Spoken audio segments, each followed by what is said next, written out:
সাধারণ ভোটাররা জুলাই সনদ বাস্তবায়নে গণভোট নিয়ে কি ভাবছেন?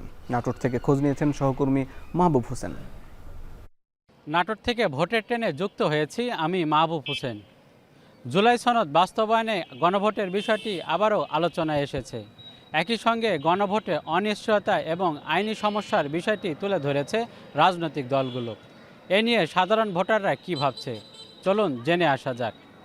গণভোটের মাধ্যমে যদি জনগণের মত প্রকাশ হয়, তাহলে সেই ক্ষেত্রে অবশ্যই গণভোট করা উচিত। অতি সত্বর নির্বাচনের আগেই জুলাই সনদ বাস্তবায়ন একান্ত জরুরি। তাছাড়া দেখা গেল যে পরবর্তী যিনি আসবেন তিনি হয়তোবা এইটা বিতর্কিত করারও চেষ্টা করতে পারেন। এই সনদ যদি গণভোটে যদি না হয়ে যায় তাহলে কি হবে? সুতরাং যেটা সমঝোতার মাধ্যমে যেভাবে এটা সম্ভব, এটা মনে হয় ওই পর্যায়ে না নেওয়াই মনে হয় আমি একজন নাগরিক হিসাবে মনে করি। জনগণের মতামতের ভিত্তিতে নির্বাচিত সংসদের মধ্য দিয়ে জুলাই সনদকে বাস্তবায়ন করা।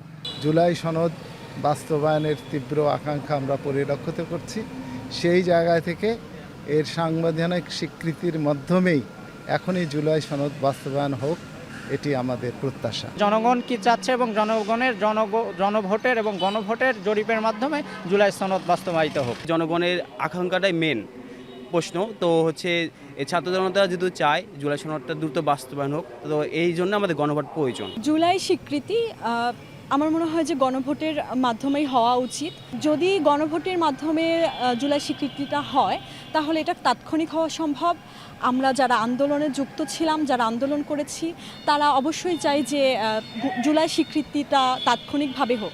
জুলাই সনদের আইনি ভিত্তি নিশ্চিত না হলে তা পরবর্তী সরকার বাস্তবায়ন করবে কিনা সে সন্দেহ যেমন থেকে যায়, তেমনি ফিকে হয়ে যাবে 24-এর গণ অভ্যুত্থান।